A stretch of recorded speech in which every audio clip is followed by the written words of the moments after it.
fellow parliamentarians, honored guests, dignitaries, all of you that are here today expressing your concerns, your human rights champions, ladies and gentlemen.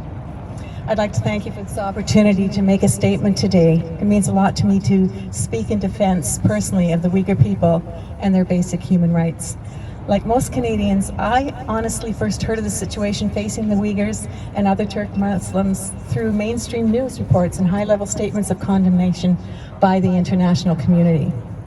While the systemic persecution of their communities has been unfolding for the better part of a decade, it was not until about 3 years ago that the world finally began to learn of the catastrophic human rights situations facing Uyghurs, their communities, and as well their families overseas.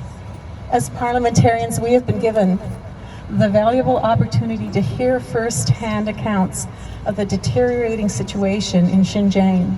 The criminalization of Turk Muslims' life has led to the unprecedented mass surveillance and the arrest of hundreds of thousands since 2014.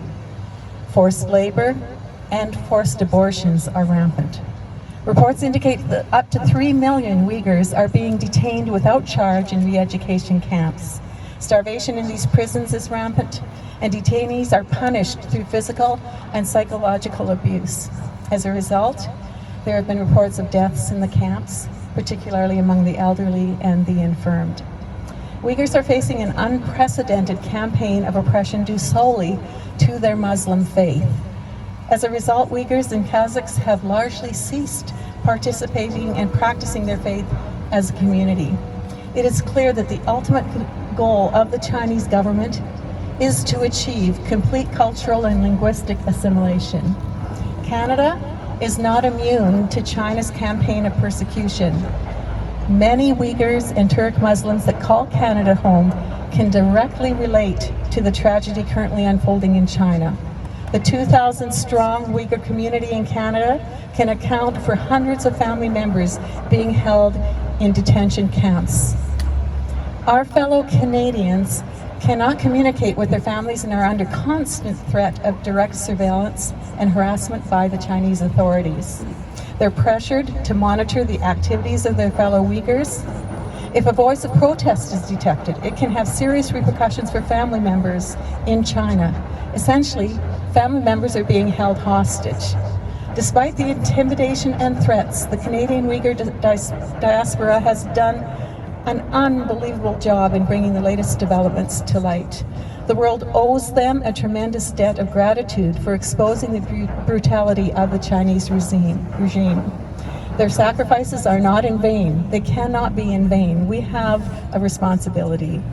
Today, I'd like to reiterate to Chinese authorities and the world that nothing is more antithetical to basic human rights than for a group of people to be targeted and persecuted because of who they are, where they live, or what they believe. Time and again, the international community has declared that these basic human rights are universal rights. They cannot be ignored by any state or government. An attack on human rights and civil liberties for millions of people based solely on their cultural or religious identity is never justified, whether it be in the pursuit of security, economic development, or any other interest. So Canada must do its part. And you heard today that we want to do our part, that justice for the Uyghurs be achieved.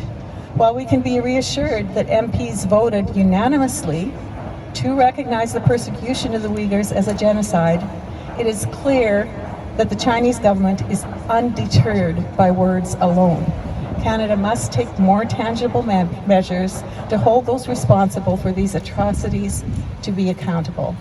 And we've heard all of those recommendations from you today, and they've been said over and over again, and so now we need to put words into action. And I look forward to doing that with this group of people. We must continue to apply, thank you. We must continue to apply and maintain Magnitsky-style sanctions on Chinese officials actively involved in Uyghur persecution. We need to toughen our screening processes. We can do this to prevent goods that are made with Uyghur forced labor from even reaching our shores. And we have also called on our Prime Minister to actively seek the relocation of the 2022 Olympics, or at the very least, implement a diplomatic boycott of the Games. Canada should not be sending athletes to China in the middle of a genocide.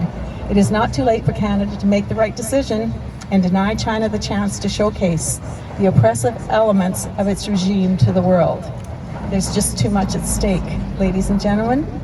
The world has seen human rights abuse like this before and allowed it to escalate, leading to appalling and horrific circumstances and consequences.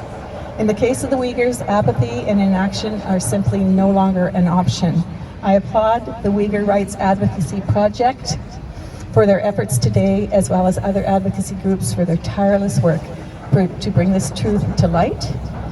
You will be in my prayers, in my thoughts, and in my actions. Thank you.